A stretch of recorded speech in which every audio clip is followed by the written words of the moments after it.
Oi, pessoal, tudo bem com vocês? Espero que sim. Hoje, algumas novidades, né? Estamos retornando aí com a nossa disciplina sobre semiótica, que é sempre interessante a gente trabalhar o tema, que é um tema bem amplo, né? Bem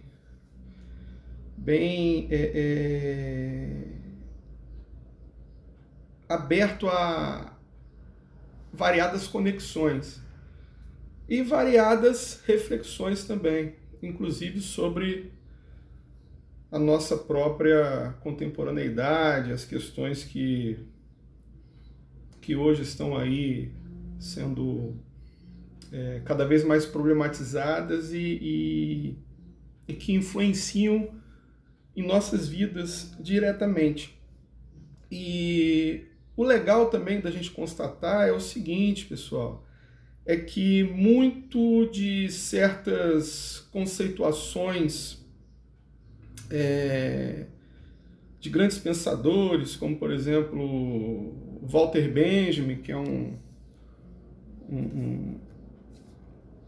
um teórico, né, que a gente volta e meia fala dele, e eu vou deixar o livro, vou tentar localizar o texto, né, o livro infelizmente eu não vou poder deixar, bem que eu gostaria de deixar este livro, porque esta edição aqui é muito boa, mas infelizmente ela não está disponível para download, mas eu vou tentar localizar o PDF do texto, a obra de arte na era de sua reprodutibilidade técnica, um texto que foi escrito em 1936 e que é atualíssimo. Então a gente tem o que eu estava dizendo é o seguinte: hoje nós podemos constatar in loco a aplicação, a materialidade, vamos colocar assim, de muitas das reflexões que foram feitas por vários pensadores. Aí a gente destaca aqui no momento o Walter Benjamin e o Adorno. O Adorno e o Horkheimer.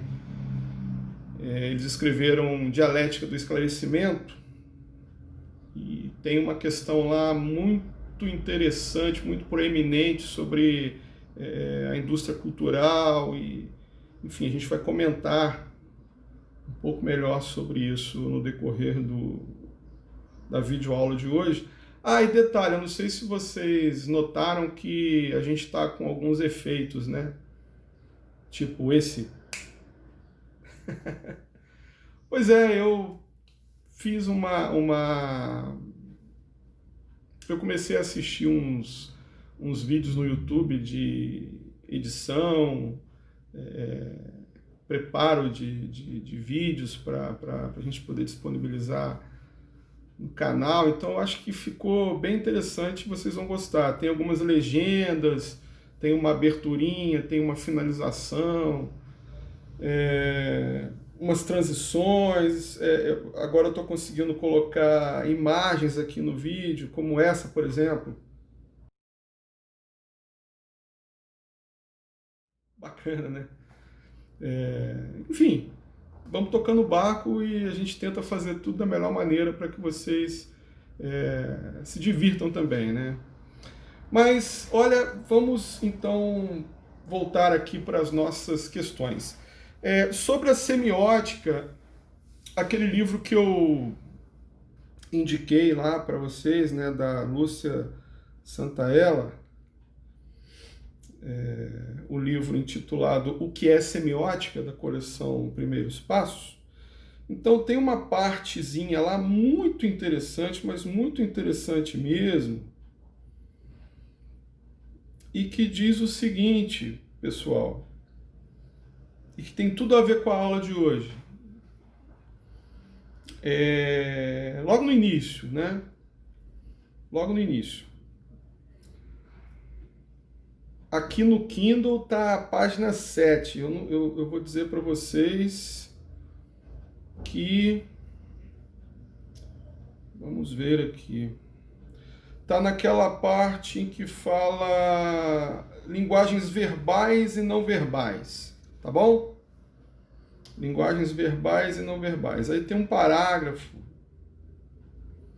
em que ela escreve assim: portanto, quando dizemos linguagem, queremos nos referir a uma gama incrivelmente intrincada de formas sociais de comunicação e de significação, que inclui a linguagem verbal articulada, mas absorve também, inclusive, a linguagem dos surdos mudos, o sistema codificado da moda, da culinária e tantos outros.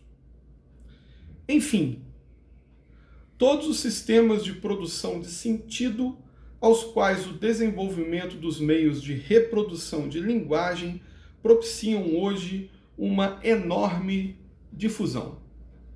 Então, quando a gente lê isso, a gente fica pensando na amplidão do conceito da semiótica, porque a semiótica envolveria, né, essa questão que eu já falei para vocês, no tocante a uma multiplicidade de significados, significâncias,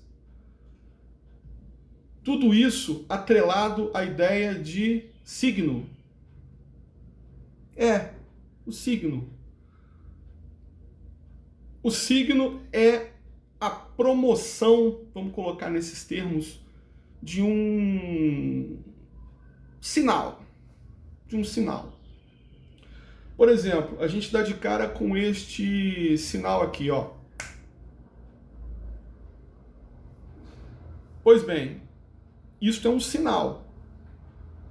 Quando a gente olha para ele, a gente o preenche com os significados. E muitas das vezes não, sempre, tais significados estão repletos de nossas ideologias. Nossas ideologias estão a formar estes significados. Então a ideia de signo, ela está intimamente atrelada à ideia de ideologia. E essa ideia de ideologia, ela também se deixa perpassar, eu adoro essa palavra, perpassar. Ela se deixa perpassar pela noção de ideologia do cotidiano. Eu não sei se vocês notaram que na aula anterior, na última aula que tivemos, na aula de sexta-feira, o dia, não me recordo. Ah, sim, justamente, este dia que está aparecendo aqui. Bom, eu fiz inúmeras anotações lá no Google Classroom e coloquei algumas citações ali bem pertinentes, tá? Bem pertinentes, que eu gostaria que vocês retornassem lá e lessem. Tipo, eu pude observar que tem muito aluno que não esteve presente aí na última sexta-feira. E esta aula vai fazer uma diferença gritante, tá? Porque tem umas colocações teóricas ali muito bacanas e que vão fazer vocês compreenderem muito mais o conceito que eu acabei de colocar aqui agora para vocês, o conceito da ideologia do cotidiano. Então deixa eu pensar aqui numa questão para falar para vocês, né? Poxa, essa noção de signo, ela está totalmente vinculada à noção de significado, obviamente. Agora, esses significados, de que modo eles são produzidos, armazenados, difundidos para nós e em nós? É uma questão para a gente poder pensar. Vocês já se tocaram que de 2 séculos para cá, vamos colocar assim, na pós-revolução industrial, vamos colocar assim, vamos pensar na revolução industrial. Lembra quando eu falei disso com vocês lá, na época em que estudamos o romantismo? A gente falou muito da revolução industrial, aquela coisa da valorização do indivíduo, a valorização do tal do self-made man, faça você mesmo, você pode, você consegue. Olha que interessante. Então foi um momento muito... um momento crucial, né, no cenário europeu, e que saiu se desdobrando e influenciando outras culturas, como a nossa, por exemplo, claro, evidentemente. Mas o que eu quero dizer é o seguinte: neste momento aí, no momento pós-revolução industrial, olha a quantidade de invenção que apareceu. E dentro dessa grande perspectiva, né, de evolução, ocorreu também um adensamento da comunicação, um adensamento da linguagem. Se a gente for parar para pensar, a partir do momento em que o ser humano ele conseguiu telefonar para longas distâncias, isso foi um grande avanço. E essa coisa da comunicação se envolvendo nisso aí, né? Essa coisa da comunicação que sempre esteve presente enquanto um elemento definidor da nossa característica humana. Somos humanos porque nos comunicamos, não é verdade? Então, esse adensamento do ato comunicacional, isso gerou inúmeros resultados positivos, mas também, de certa maneira, negativos. Então, essa coisa de produção, de armazenamento e de difusão da informação, isso foi se problematizando na sociedade, nas sociedades, a partir do advento do progresso. Olha que bacana isso. A gente pode pensar que é bacana, levando em conta os aspectos positivos inerentes a todo esse jogo. Mas, se pensarmos bem,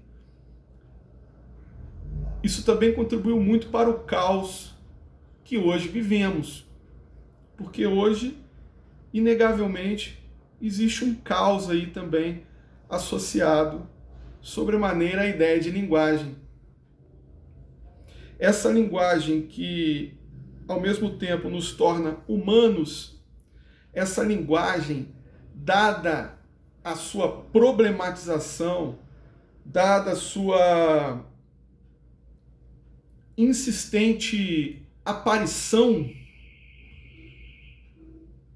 que acaba por nos sufocar muitas das vezes, que acaba por nos ludibriar, enganar muitas das vezes, haja vista que estamos vivendo tempos de fake news e pós-verdades, etc. Estou trazendo todos esses questionamentos aqui para o nosso papo de hoje, para a gente poder chegar num direcionamento aqui que vai descambar no Adorno e de Horkheimer, que foram dois caras incríveis que desenvolveram uma reflexão muito a partir de certas questões anteriormente já abordadas por Walter Benjamin, no livro que vocês terão de ler para mim, né? A obra de arte na era de sua reprodutibilidade técnica. Eu adoro esse título. Esse título gigante, para mim, é incrível. Mas vejam vocês, No livro Dialética do Conhecimento, tem um capítulo que se chama A Indústria Cultural, Iluminação como engano em massa. Olha esse título, como que ele já diz muita coisa. Então vamos repetir, vamos colocar aqui embaixo para vocês. Ó. Indústria Cultural, Iluminação como engano em massa. Então você já deve ter ouvido falar muito a respeito da indústria cultural. Inclusive, para quem ainda não conhece muito o conceito, tem também uma publicação da coleção Primeiros Passos, a mesma do livro da Lúcia Santaella, que nós estamos aqui novamente com ele em mãos. Essa publicação intitula-se O que é indústria cultural? Então, antes da gente entrar nessa problemática da indústria cultural, muito brevemente, tá, gente? A gente não vai se adensar nisso não, mas é porque se faz necessário aqui para a gente entender os desdobramentos da linguagem, para a gente entender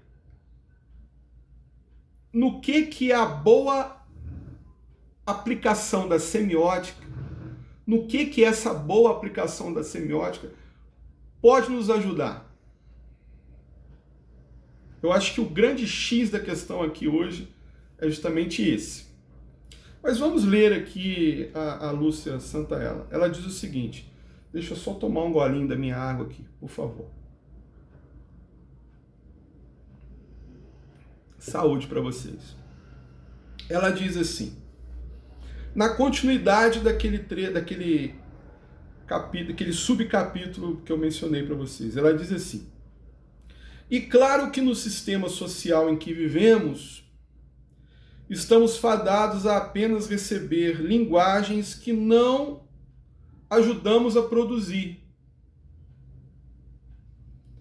que somos bombardeados por mensagens que servem à inculcação de valores que se prestam ao jogo de interesses dos proprietários dos meios de produção de linguagem e não aos usuários. Contudo, a discussão dessas contradições seria assunto para um outro livro. Então ela fala que não é o que ela pretende desenvolver aqui, mas enfim, é uma colocação muito bem ajustada dentro do que ela desenvolve aqui acerca da conceituação da semiótica, porque aproxima a semiótica justamente de tais questões. E através do uso da semiótica, de um emprego consistente da semiótica, por nós que somos não somente falantes de uma língua, mas pesquisadores de uma língua, ou melhor, pesquisadores da linguagem, nós que somos pesquisadores, que estamos investigando o tempo todo a linguagem, nós temos que pensar o seguinte, através da semiótica, através do bom uso de uma compreensão alargada dos signos e daquilo que eles querem dizer, das várias possibilidades de discurso que de tais signos pululam. Eu adoro essa palavra também. Olha que maravilha. Quando a gente constata o bom uso de tudo isso, quando a gente abre a cabeça, vamos colocar assim, para novas possibilidades de interação com outros elementos artísticos, por exemplo, com, sei lá, o cinema, as artes plásticas, a literatura, quando a gente se permite abrir um livro e ler, alargando nossas visões, quem sai ganhando com isso? Quem sai ganhando com isso? Nós saímos ganhando com isso. Sempre, sempre. sempre e em todo lugar. Então, é uma obrigação nossa, enquanto não só pesquisadores de letras, mas também divulgadores da linguagem, vejam vocês, é uma obrigação nossa estarmos atentos para essas minúcias que muitas das vezes estão ocultas e nós nem nos damos ao trabalho de buscá-las, entendê-las. O que eu estou falando pode parecer uma grande viagem, mas onde eu quero chegar? Eu quero chegar justamente no seguinte: a linguagem, ela está dentro de nós. Nós somos seres linguagens. Seres linguagens. Aquela coisa do produzir, armazenar e difundir. Nós temos dentro do nosso organismo como talvez eu não sei, eu acho que sim, né, a mínima fração de nós mesmos, que é o DNA.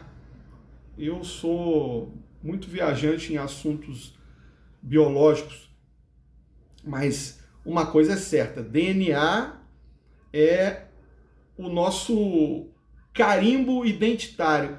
O que é o DNA? O DNA, ele é um material genético que produz, armazena e difunde informações acerca de nós mesmos e acerca da humanidade. Então, essa coisa da linguagem, essa coisa da significância, isso está presente em nós e nós temos que nos atentar a ele. A ele que eu digo ao signo. O signo quer dizer algo. Estamos aqui para assimilar essas significâncias. Tudo bem? Não podemos nos furtar a isso.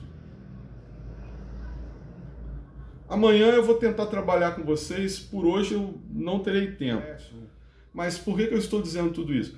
Porque amanhã eu trabalharei com vocês uma questão muito interessante envolvendo o cinema. Envolvendo um filme muito relevante dentro da história cinematográfica mundial e que recentemente recebeu umas críticas aí bem pesadas, e nós vamos discutir alguns pormenores disso, tudo bem? E nós vamos, para tanto, utilizar o Voloshinov e a noção que ele conceitua sobre ideologia do cotidiano e tudo mais. Então se preparem.